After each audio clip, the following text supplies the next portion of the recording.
Electric वाहन auto sector का भविष्य है तो पेट्रोल डीजल वाहन इस सेक्टर का वर्तमान है। ऑटो सेक्टर के इस वर्तमान पर ही आजकल संकट के काले बादल मंडरा रहे हैं।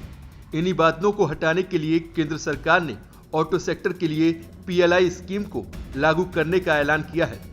इस पीएलआई स्कीम में 26,058 करोड़ रुपए का बजट तय किया गया है, जिसमें ऑटो सेक्टर के लिए 25,938 करोड़ रुपए और ड्रोन इंडस्ट्री के लिए 120 करोड़ रुपए तय किए गए हैं। इस स्कीम का मकसद भारत के ऑटो सेक्टर के लिए मैन्युफैक्चरिंग हब बनाना है।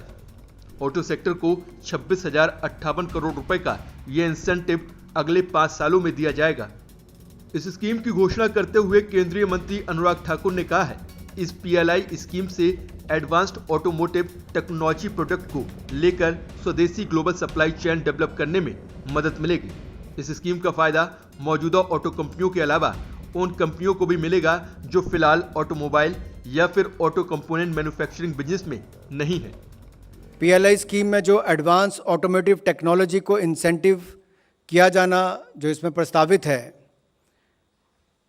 वो इसलिए भी है कि भारत ऑटोमोबाइल सेक्टर में ग्लोबल प्लेयर बन सके और जो लेटेस्ट टेक्नोलॉजीज दुनिया भर में है उसका भी हम उपयोग कर सकें। वर्तमान में ऑटोमोटिव कंपनियों का या इस क्षेत्र में आने वाले इन्वेस्टर्स दोनों ही इस योजना का लाभ ले सकेंगे। ऑटो सेक्टर की हालत पिछले साल से ही काफी खराब है, जब देश में कोरोना की वजह से लॉकडाउन लगा हुआ था। अगस्त महीने में ऑटो सेक्टर की बिक्री में करीब 11% की गिरावट आई है। हालांकि जुलाई में बिक्री का आंकड़ा अच्छा था। इस राहत पैकेज के तहत automatic transmission, automatic breaking, electronic steering system जैसे ऑटो कंपोनेंट सेक्टर को भी प्रोत्साहन मिलेगा। माना जा रहा है कि पीएलआई स्कीम के तहत मिलने वाले इंसेंटिव से अगले 5 सालों में इस सेक्टर में 47,500 करोड़ रुपए का निवेश आएगा। इससे 7,50,000 रोजगार के नए अवसर पैदा होंगे। साथ ही 2,30,000 करोड़ रुपए का प्रोडक्शन बढ़ेगा। सरकार का मानना है कि ग्लोबल ऑटोमोटिव एक्सपोर्ट में भारत की हिस्सेदारी 2% से कम है और इसीलिए हाइड्रोजन और इलेक्ट्रिक वाहनों जैसी एडवांस तकनीकों को बढ़ावा देने की जरूरत है। इस पीएलआई स्कीम को 2 हिस्सों में बांटा गया है। पहला हिस्सा चैंपियन ओईएम इंसेंटिव स्कीम है, जो कि सेलिंग वैल्यू से जुड़ी स्कीम है। यह scheme battery electric vehicle, hydrogen fuel cell vehicles के लिए है, जबकि दूसरा हिस्सा कंपोनेंट चैंपियन इंसेंटिव स्कीम है। यह भी सेल्स वैल्यू स्कीम है, जो कि advanced automotive technology component of vehicle CKD और semi CKD, 2 wheeler aggregator, 3 wheeler aggregator के लिए है।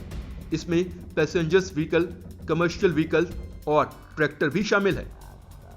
मोदी सरकार आत्मनिर्भर भारत अभियान के तहत देश में ही मैन्युफैक्चरिंग को बढ़ावा देने के लिए पीएलआई स्कीम के तहत विभिन्न सेक्टर को राहत दे रही है।